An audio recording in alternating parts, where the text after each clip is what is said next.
this video and to our distinguished speaker for today, Jitendra Khatri. Sama Audit is pleased to bring this Chief Auditor series, which will showcase, which will have conversations with leading Chief Audit executives, educators, professionals in the field of internal audit. We have Jitendra with us today. It's an honor. I'm very happy to be associated with Sama on this project. It's a Chief Auditor series. It's an intention to make, bring knowledge of what people are actually doing, because there's a lot of theory that is going around in the market. But definitely people like Jitendra and our earlier speakers and our speakers to follow will come and just practically demonstrate what in a short time, what exactly they have been doing. And this will be an opportunity for sharing best practices in a manner in which we thought is befitting our profession. And this has been particularly kept short, because if you cannot convey in a short way, what is being done, we always say that internal auditor should convey in crisp, clear, communicate. So if things cannot be communicated in 20 minutes or 40 minutes, then it will not be able to come. One may not be able to communicate for a whole day. So I can just say that this short time really brings out the best, because then in the short time possible, you get all the best practices, good practices, which you can go back and apply in your respective area. I'll just formally introduce Jitendra, because though I know him now very well for so many years, but I'll formally introduce him. He is a chartered accountant, a rank holder, 33rd rank in India, a company secretary, and a certified internal auditor, having 18 years of experience, hands-on experience of internal audit, SOX, data analytics, SAP, and enterprise risk management across diversified industries and international geographies. He has been heading the internal audit of Valvoline Incorporated international business, so looking after Europe, Middle East, Africa, Asia Pacific, India, China, and Australia since 2016.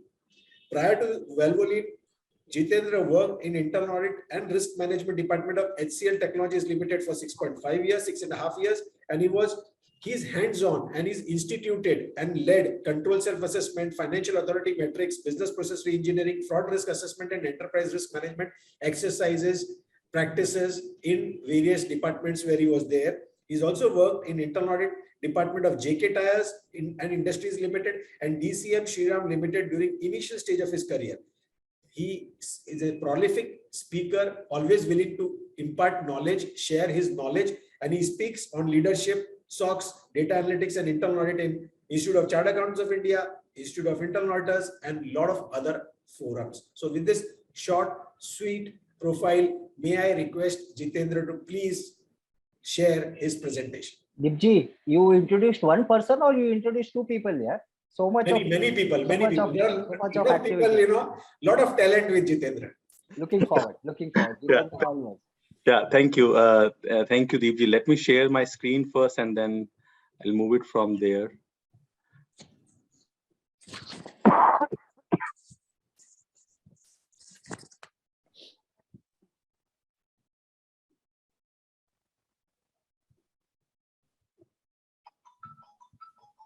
Wow. Yeah, very nice. So, can you see my screen? Absolutely clear. Perfect. Okay. So, thank you for having me here. It's completely an honor to be on this series, and especially, I've seen the earlier speakers, and they have talked, rich content about the actual best practices which they are doing it in their organizations. And again, having this interaction with Satishji and Deepji, who are veteran of this internal audit fraternity in India, that certainly makes a lot of, it's certainly a matter of proud for me. So, I'll be talking about, what we are doing. First of all, what does Valvoline do? And then we'll also talk about how internal audit in Valvoline adds value to the business. And then finally, we'll also talk about some of the good practices or some of the good automations which we have been doing it here in Valvoline. So that would be the format. And then certainly we'll have those, we'll be open for any questions or comments at any point of time. So with that, let me start with this. Valvoline at a glance. I'm sure, like, if you in India, our presence have been growing over a period of time. However, we have it's a US MNC, and Valvoline is a leading worldwide marketer and supplier of the premium branded lubricants and automotive services. We sell in 140 plus countries. We have got annual turnover of $2.9 billion in 2021. We are clear number three passenger car motor oil brand in DIY market by volume. We'll talk about this, what is DIY and what is DIFM in my subsequent slides. We are clear number two in the quick loop chain. So we'll also talk about what kind of businesses Valvoline has. So we'll talk about this quick loop chain aspect also. And we are number three in Canada. And we have been founded in, like, Valvoline has been founded in 1866. So it's more than 150 plus years of experience which we have in this field. And to add on, Valvoline is the oldest motor oil trademark in the nation. So and that's why our campaign, the original motor oil or original engine oil campaign is there, wherein we represent that this is the first America's motor oil brand which is there. This is headquartered in Lexington, Kentucky, and we have got 9,800 employees worldwide. We are listed. Valvoline is listed on NYSE, New York Stock Exchange, and our CEO is Sam. So this is in a summary. This is what we are, and we'll talk about. And again, just to add on, I'm sure everybody would be proud of their organization. So do I. And this respect had increased during this COVID period. The way this organization had showcased the resilience, and during this COVID period, we had our record years. So that showed the robustness of the business model which we have got here. And again, the human touch which the company has kept during this period of time. And to add on that, Valvoline also celebrates a mechanic month in the month of March. So my request would be to everyone who's watching this video, and to Satishji and Deepji, that whenever you meet any mechanic during the month of March, please do wish them the happy mechanic month for sure. So with that, let me move to the second slide. Though this slide is 2018 updated, and I've tried to add on some of the aspects of as a star, whatever updates which have happened later on. But I found that this would be a nice way to showcase where we are and what all things do we do. And again, North America, US is our main hub for sure. Therefore, we have got our corporate offices, we have got our plants over there. We also deal with the third party, and we also have a quick lube stores as well, which is VIOC, Valvoline Instant Oil Change stores as well. This is a star wherein, we had acquired GCOC, which is great, and the Great Canadian Oil Change Company. So again, we have got a lot of presence in Canada because of that. We also have a very strong presence in Latin America. In Europe, we have a plant in our Dordrecht, and we have, we also deal with the third party. Very recently, like in 2017 or 18, we had acquired a FAM business in Serbia. So we have got the plant over there. We have a strong presence in South Africa. So we have a manufacturing, we have a tie-up with the third party for in South Africa, and we do supply to all the Africa from there. We have got the office as well over there. And again, in Dubai region also, we have got our office, and we deal with the third parties. In India, we are represented by a 50-50 JV with Cummins. So it's in India, primarily we started the JV in 1998. So it's a 50% by Valvoline and 50% by Cummins. And just to add on, in total, we have got 3 joint ventures with Cummins. One is in India, second one is in China, and third one is in Argentina. So that's how we have very strong relationship with Cummins. We do learn from each other, so that's where it's a great part of it. Then we have got the presence in Singapore. We have it through third party. We also have our office and business in Thailand. So earlier it was a joint venture wherein Valvoline acquired the sharing joint venture partners share, and now we are a full-fledged organization in Thailand. We are doing very good. We have got presence in Indonesia. Um, then if I come to China again, so here it shows as a third party, but then it's the updated version is that we have established a new plant in China, looking at the potential we have there in China. We have got office over there for sure. And also, we are having a presence on the retail services part of it. The way the stores are there in North America and Canada, we are also piloting similar thing in China. And the last, Australia had been our matured market for sure. Therein we have got our office, we have our own plant also. So this shows, the widespread of Valvoline, where do we present, where are we present, and what kind of work we have been doing. So this is more from the physical presence point of view. Let me go to the next slide, and where will I talk about the kind of businesses which we have. So primarily, Valvoline has two businesses. One is retail services and another one is the global product. The retail services is where we are concentrated mostly on North America and Canada. We also are piloting in China the similar format, the way I just talked about. So it is Valvoline Instant Oil Change. We are with this brand of VIOC, and this is a store wherein you can bring in your car or your vehicle. They will be servicing, they will be changing the oil, replacing the tires, replacing the batteries, all those kind of services you would be there.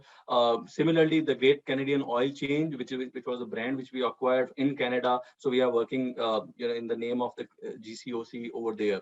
Then we have also got the Express Care in US and Canada, and this Express Care, the way it works is, like these stores may be owned by a company itself, or it may be a franchise store. So in total, we have got more than 1,500 stores all across North America and Canada.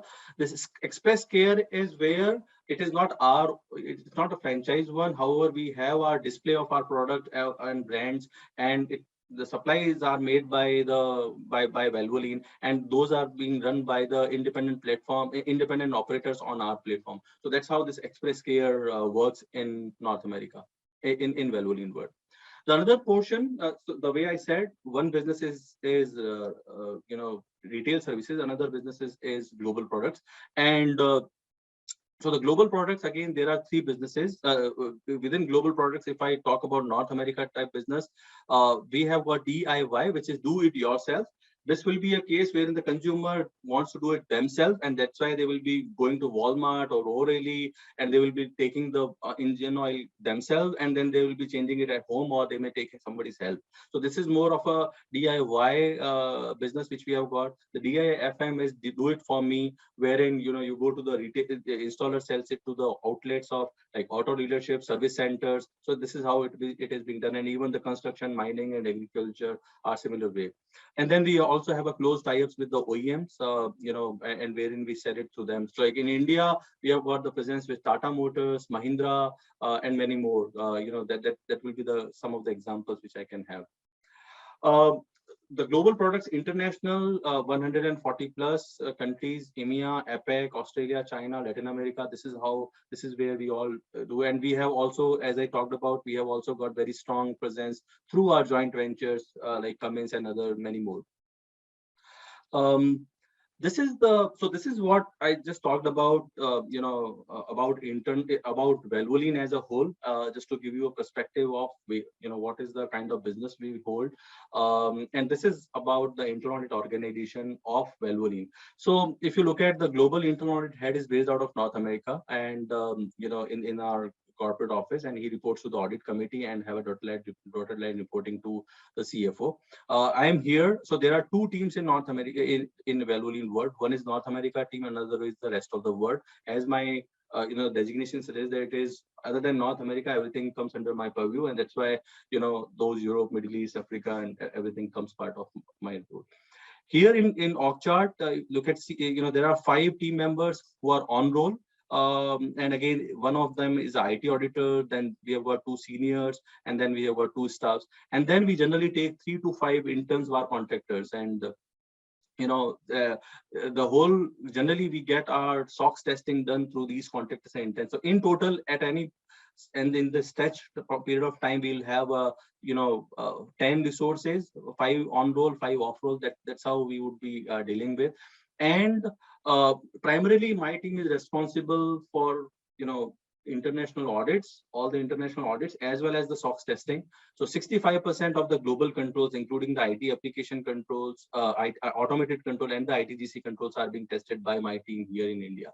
So that's how we structure, and we have a similar team set in North America, which is primarily taking care of the North America audits. And obviously the 35% of the SOX are being taken care of by them. What kind of key relationship I do have? As I said, we have got the joint ventures like in India and China and in others also. So I have a very close relationship with them. I do attend those board meetings of the joint ventures and participate in those discussions and present our audit reports over there. We've got the key relationship with the EMEA, Asia, Latin America, India, China, and Australia. These all are being headed by a separate vice president by GM. So, we have a close, I have a close relationship with them. Controllers, it includes the regional controllers as well as the corporate controllers. Internal audit firms, like in India, we generally take these contractors from the internal audit firms, but at the same time, if I talk about Thailand, when we had a language, barrier, so that's why we go for internal audit firms like Thailand. Similarly for China, initially we took resources for China, but then we have shifted from internal auditors to translators. So wherein we take the translators, and again, it saved a lot of cost for us. Instead of hiring, because generally it takes $150 per hour for taking an experienced internal auditor, whereas if we take any translator, it is far less than that. So that's how we try to manage that. But during the COVID period, certainly we had to, because we are not able to travel, and therefore we had to outsource it to some of the audits outside, wherein we required a base location. Somebody has to be on location. In general, our prior to COVID, our team used to travel, and we do offline work earlier, then do the on-site field work, and then come back and again complete the testing and all those kind of things. But during the COVID period, we have been extensively utilizing these external or internal audit firms also across the region. And then obviously we have got a very strong relationship with the external auditors, wherein again from the SOX perspective, and also to provide them assurance from the international perspective, that where do we where are the strong, where we have got strong controls and where we need improvement. So we have got those discussions also with them.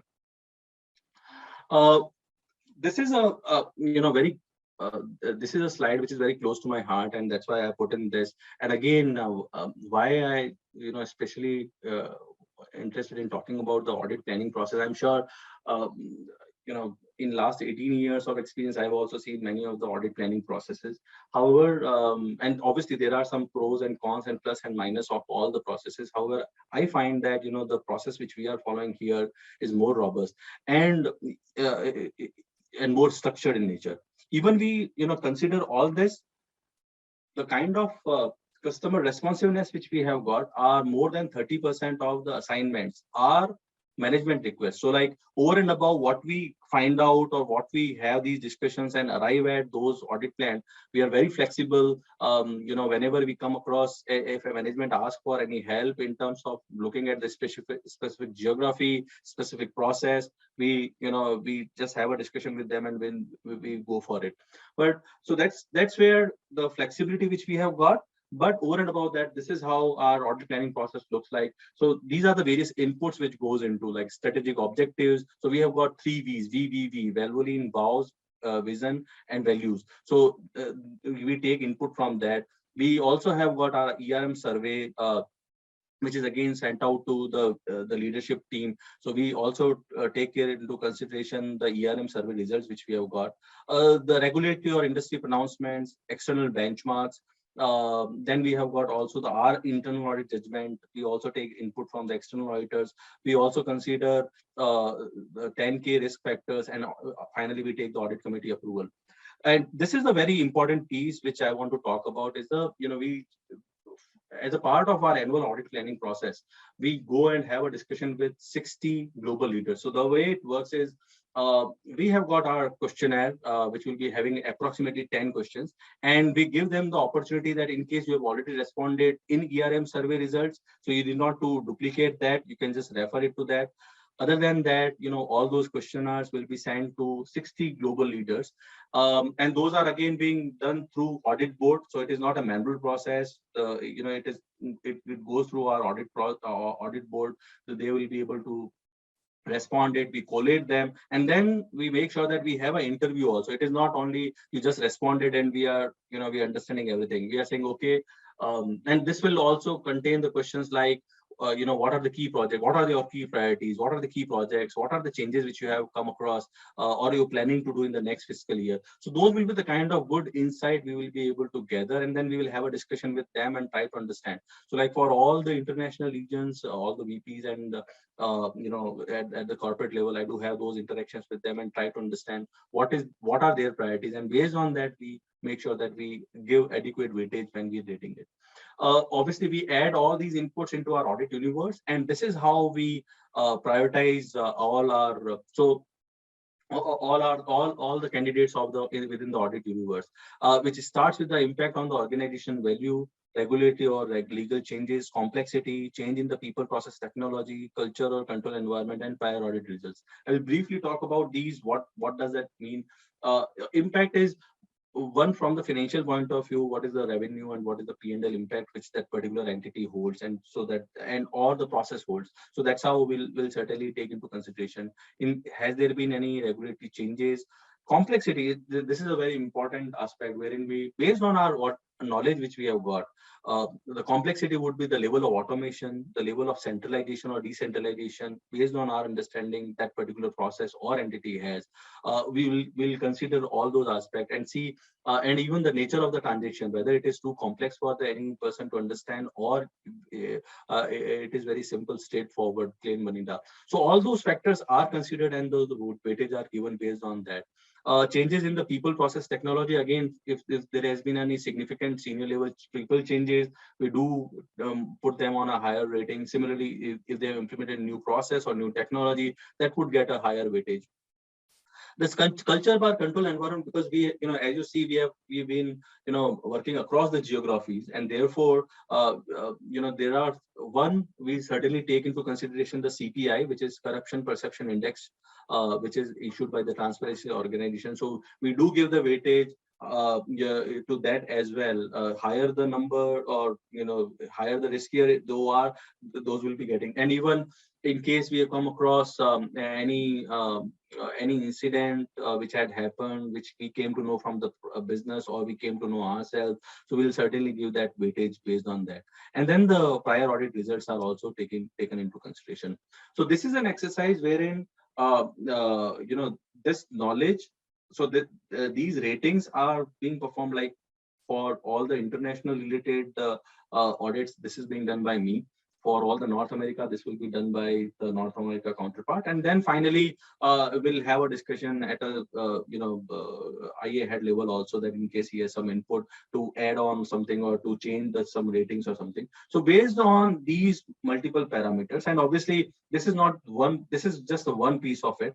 It is not like, whatever comes into that high, medium, low, and we'll go for it. We certainly consider these lot of factors, and again we go back to the executive management that, okay, based on this is what coming in. Do you think that something which you think that is coming in this list and you think that should not be coming in, or you think that something should be added in this list and which is not coming in, which comes to your mind? So we do also take those inputs and try to understand what to add, what not to add. So this is a very customer focus, and ultimate our objective would be that it should be aligned with the business itself, like that would be the end the game. It should be risk based, and it should be aligned with the management and the business objective. So that's once we are done with all this, we kind of find out the audit plan theme, and this theme is not cast in stone. It will depending upon the year, it may change, and it has been changing. If you see the organizational resilience. This audit plan theme came in after the COVID, because prior to that it was not there. Again, the cost optimization is also one of that. So these are the audit plan themes. So whatever audits we come, based on the ratings and inputs and everything, this is how we try to see that where can we bucketize in the audit plan. What is the ultimate impact or objective which we are trying to achieve? What will happen to this? This is again, this helps us to provide a high level view to the audit committee, to the board, or even to the executive management, that okay, these are our focus areas which we are trying to look at. So that's how we do that. And in the next slide, I also talked about, this is an example. Obviously, these numbers are not real, but it is just a representation of it.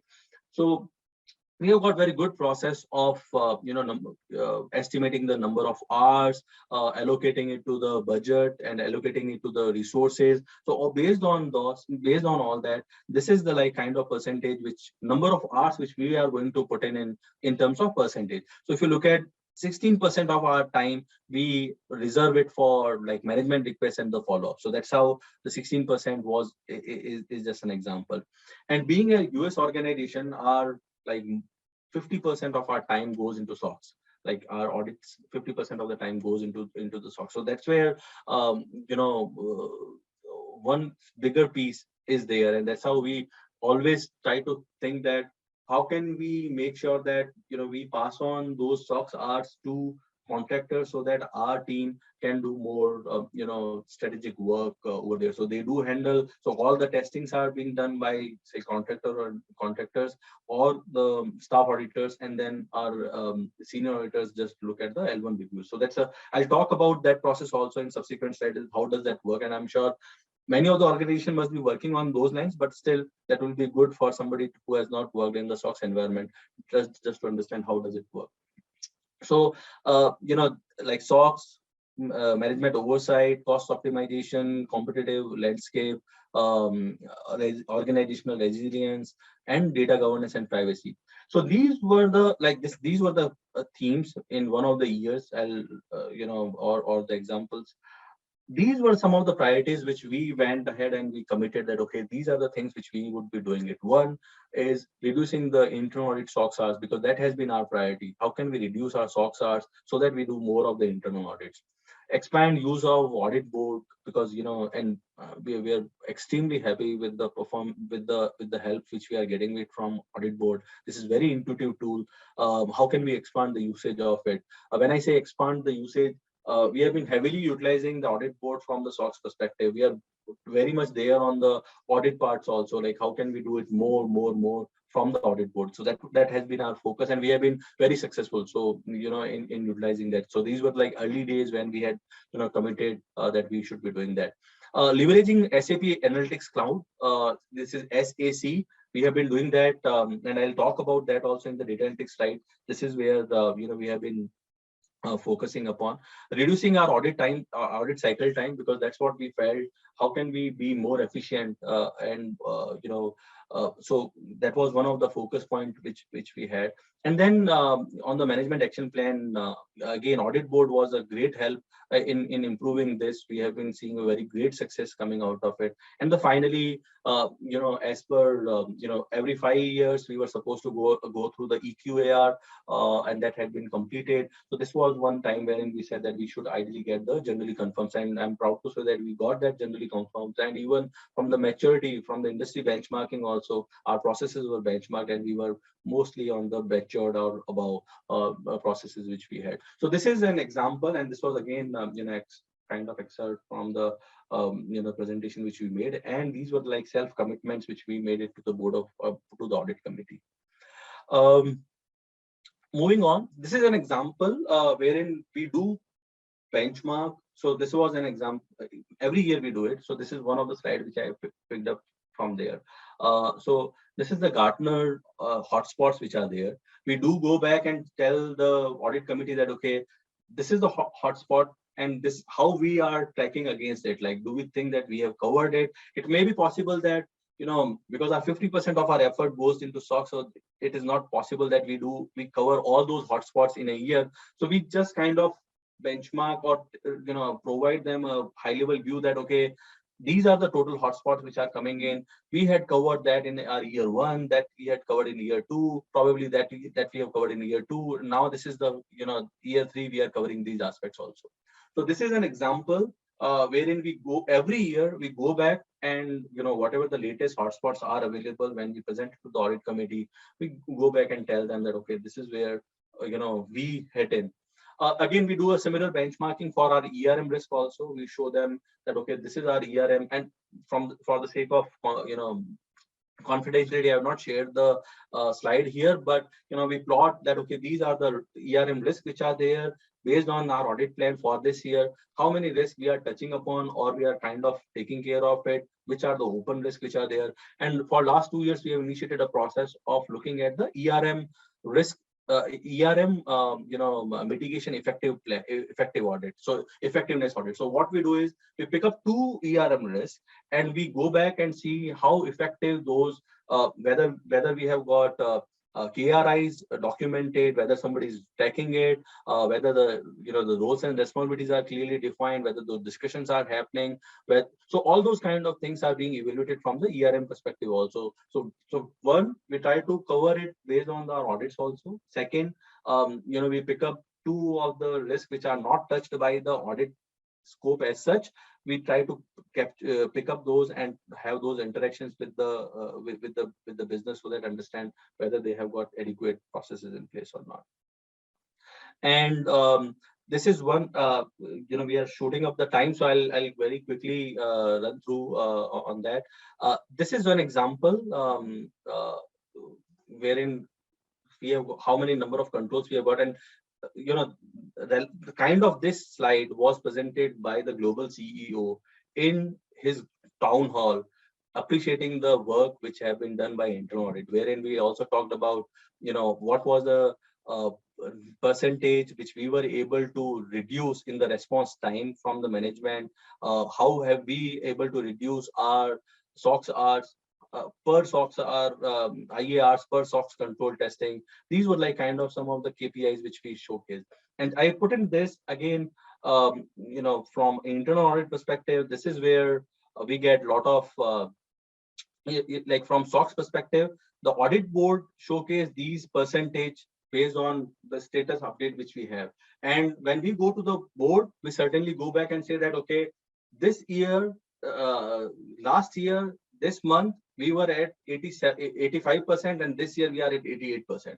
So this is the kind of reporting which we are able to have it, because it's again garbage in, garbage out.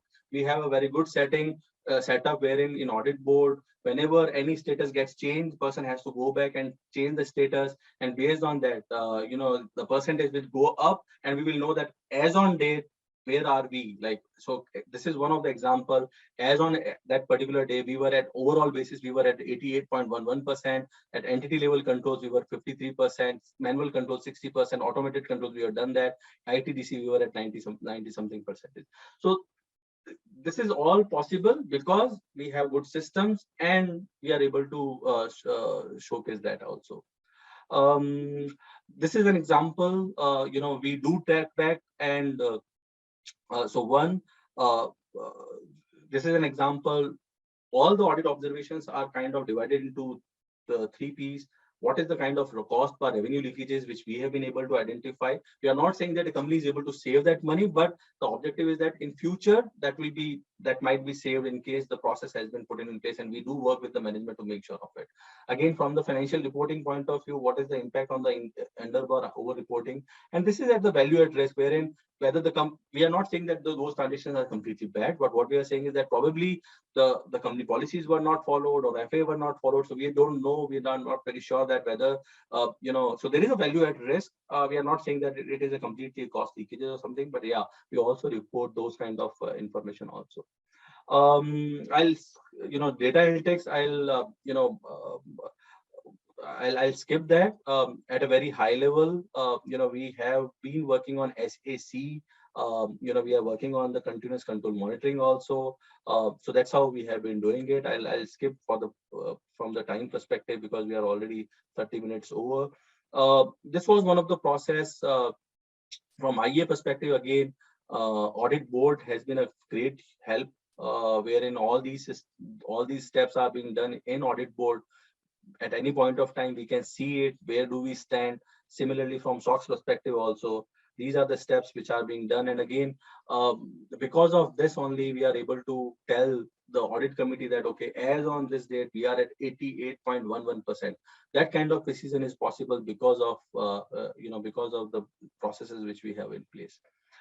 This is a follow-up. Again, we are doing it through audit board, and we are like, again, audit board has been a great help.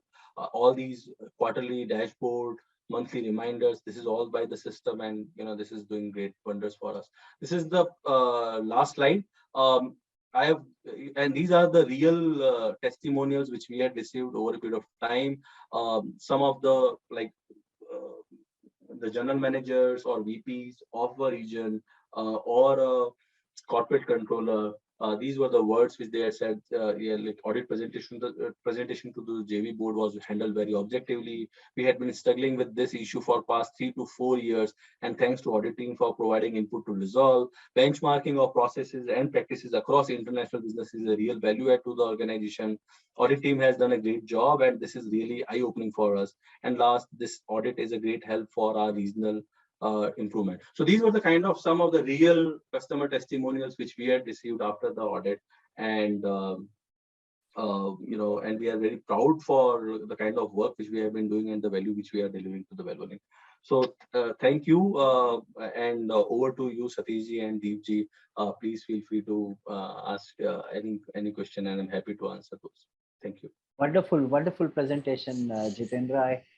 Real, not only depth, but, breadth also, one can make out the amount of work that has been done. With such a small team, can I request you to close the presentation, please? Yeah, please. Yeah, thank you.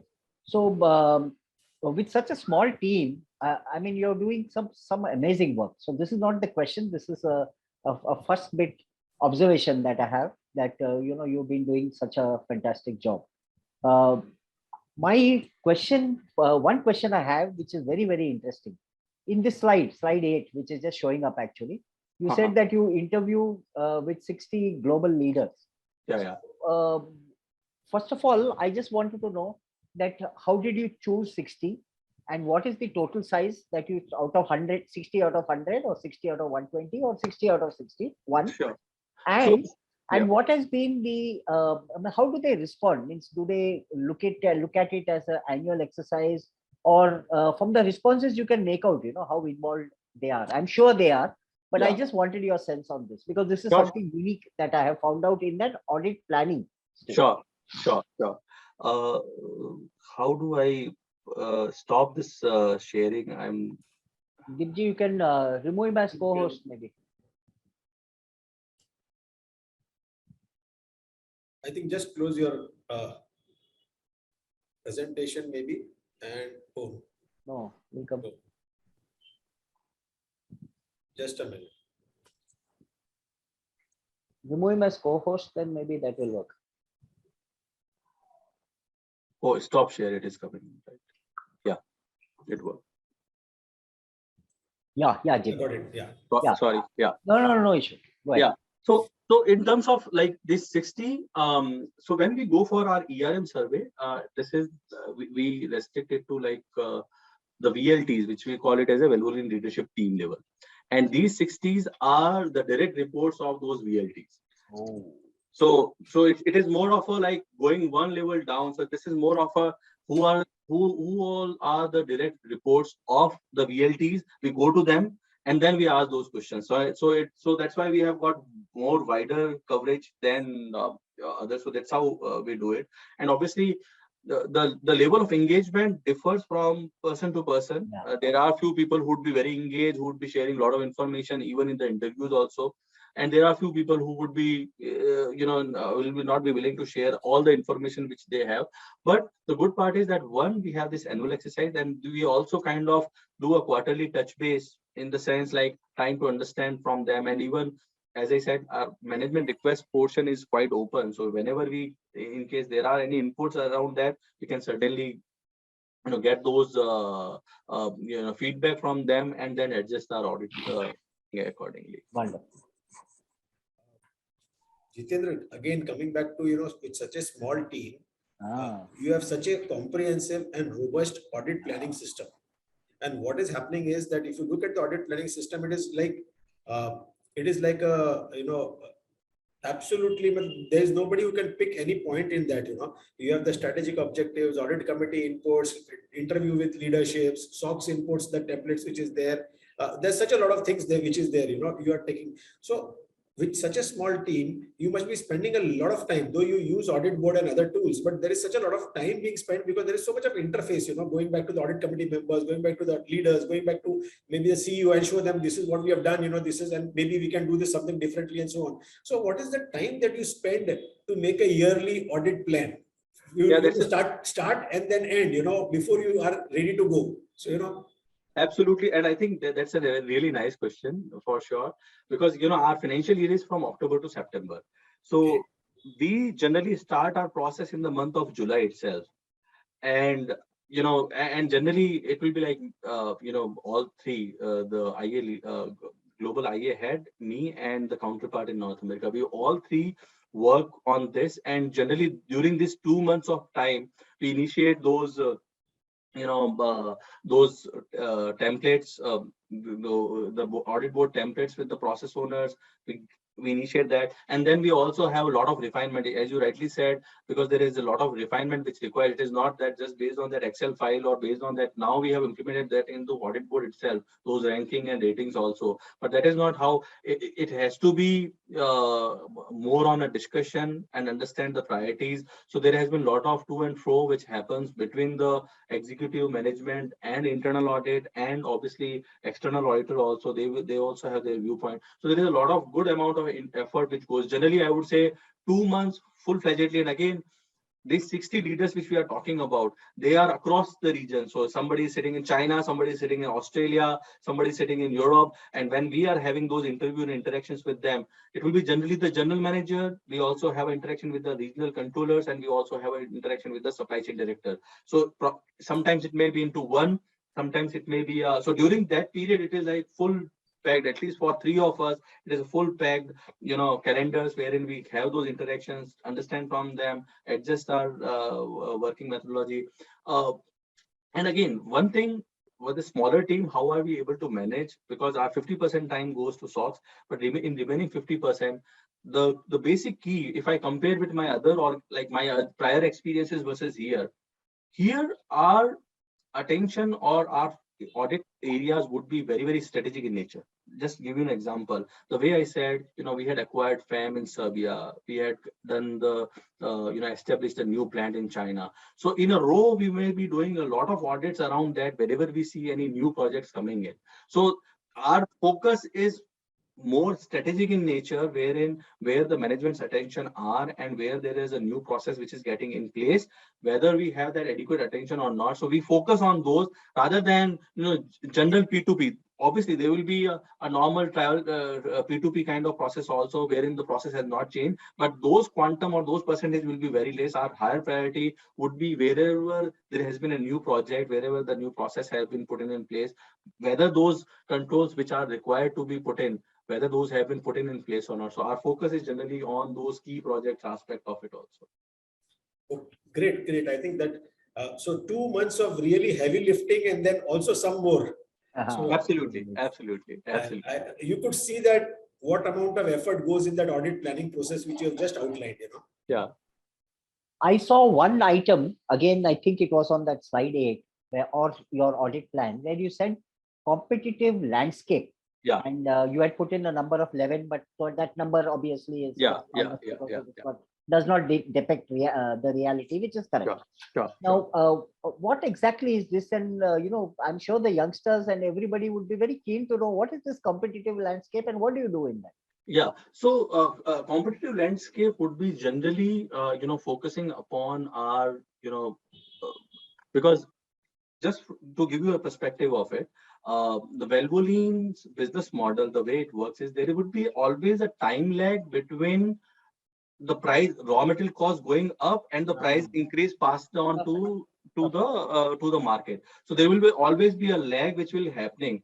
So the competitive landscape would be generally wherein we are looking at the pricing part of it, whether one, are we able to pass on the cost increase to our customers. One, it will be like open channel kind of thing, or second, it may be OEM kind of thing, wherein the escalation clause was inbuilt into the contract itself. So from that perspective, whether are we reacting to the market very quickly and efficiently or not, and that would be generally coming from our pricing audit or special rebate audit, which we look at it and try to find out that how are we doing it against the competition. And again, there will be to take care of the competition aspect of it, if we have launched any new project, now effectiveness of that project will also fall under this competitive landscape kind of thing. So these are like a couple of examples which we categorize into the competitive landscape. Just one other question. When we talked about reporting, you talked about three buckets, the cost financials, which is, cost savings, which may happen in the profit and loss. The second was financials, over reporting or under reporting. And the third one was, value at risk, which is all the issues, which may impact a particular value at risk. So you used very nicely used, the risk management parlance, value at risk. So do all the findings get reported in these three buckets, or do you have more buckets or more silos, and how do you do the reporting? So primarily because, so there, the fourth bucket would be wherein we are not able to quantify anything, and that would be the fourth bucket. So wherever we are able to put a number, either of it will be there, because ultimately when we also do audit, that would be at the back of mind, like, when we have those discussions, like what are we ultimately ultimately if we are not able to hit on any of these three, then probably we are not doing the justice in the audit. So either it has to make some impact on the, which is a real impact, or it has to be a financial reporting, or you are saying the process has not been followed. We are not very sure whether like, take an example. When we say this, 3 quotations were not obtained, probably 2 quotations were obtained. Now, by virtue of this, can we say it like, this purchase was completely wrong? No, we can't say. But are we saying that this was the absolutely right purchases? We can't say. So that's why those will be the kind of examples wherein it will be falling into the value at risk, and generally which will be on a higher side, because we can't say with the certainty. But yeah, this is based on our extrapolation of the sample which we have looked at, or the total population which we have looked at. So that so I think absolutely right. So there's a cost value, financials, value at risk. The fourth is, when you cannot come out with any findings, sort of, or maybe there would be a fifth one, Jitendra, when you can say everything is working fine. Yeah, good. Which is good. Yeah, absolutely. We have done that. Just to give you a perspective, like we have 3 opinions. One is satisfactory, another one is qualified, and third one is adverse. So we have issued the satisfactory audit reports also, wherever we found that there was no issue coming out of it. No, but good. This is very good way of depicting the results of audit. In these 3 buckets, liked it very much. Yeah, thank you. So I think this brings to an end what was a very, very interesting session. I was making notes. Generally, I use 1 sheet of paper, but today my font size became smaller and smaller and smaller, because I also made notes. The pages were getting over. Of course, there were more pages, but I generally like to put it in 1 page. So wonderful session. I always felt that, I in my own career, if I have to say, that I've never worked in an MNC organization. And I think today, so that has been always one small, side of my career. And today, I think I got a good flavor of what it is to work in an MNC, and how do you kind of look at audits, look at SOX and things like that. But so just to summarize the entire conversation, so that all the learnings come at one place. You have very beautifully managed time, and you went on and on. I'm sure you had many, many more things to say.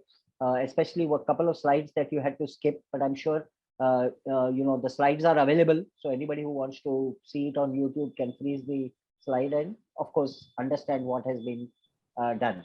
So 140 countries, 3 billion sales, 9,800 employees. The canvas is so big for you. You said that the organization itself was so resilient in the time of COVID and so employee friendly, which was a very, very nice thing. Happy Mechanic Month was another thing that you called out. Auditors don't call out all these kind of things. So that was a nice thing that you did, because ultimately we have to keep our mechanics, we have to keep the mechanics, if I have to use a very generic term, going. Um, your canvas is so big. You have joint ventures with Cummins in 3 countries. Some new terminologies that I heard was DIY. I of course knew, but do it for me, DIFM, was something which I really learned anew. Your organization itself, your audit organization is so nice, lean and sturdy. If you ask me, that's what I really got. One very, very important learning that I had today, very important learning, and I guess I haven't read this in any of the manuals, books, etc., was that you said you can substitute translators for auditors, which means I do the work, but since there is a language barrier, you are nationally operating in so many countries, you can use translators at maybe 1/5, 1/6 the cost, whatever the cost may be. But that was a brilliant learning for me. I also like the way that your management, you said you spend between 25 to 30% of your time on management requests. It just depicts how useful the organization is finding the audit. Else management requests don't come. It's just zero, and then you get governed by what you ought to do, or what you should be doing, or what you think you should be doing. Not necessarily what the business wants. But the very fact that there is a double-digit number and the first digit is 3 just tells that the work that is being done is not only done properly, but it is also very effective. Your audit universe, slide number 8, I think, which you mentioned when you at the beginning, was a very you're very proud of that slide, because that's where I felt that the whole core work was. And Dipji very rightly asked you a question also around that. But the way that the risk factors, the audit plan themes, the interview with 60 global leaders was what even I had a question on. The strategic objectives, regulatory pronouncements, ERM survey, external benchmarks. I mean, you covered it all in the planning. And they always say that if something is well planned, then it is automatically going to be well executed. So kudos to you on that. The other very nice thing that I learned from what you're doing is that for the SOX testing, you have contractors doing it. And this is exactly how business also operates. For repetitive tasks, instead of doing it ourselves, you get it done through a third party. And this is a brilliant example. I remember 30 years ago in L&T also, we were thinking about such tasks of audit, which we can give it to an outsider to do, so that we concentrate on the focus on the right activities. So SOX, audit board, SAP Analytics Cloud, cycle time, timeliness of management action, the EQAR, the external quality assurance reviews. These are so many things that have really come about.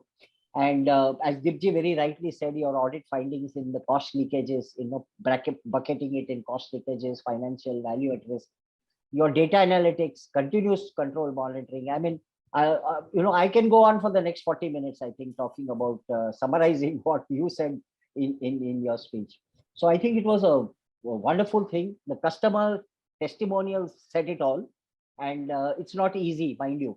Nobody gives audit department a testimonial, I mean, nobody gives it means people do give it, but they give it with a lot of thought in mind. So you having got that, I think it was a beautiful aspect. So many things to learn from Jitendra. And I think one small dream of mine of hearing about MNCs, and that too from your mouth, was certainly something which I am going to stay with, as whenever I get a chance to see this presentation again. Thank you very much, Jitendra, for all the time, Saturday morning, but brilliant start to the day, I would say, or to the weekend. Yeah, Dipji, final word is yours.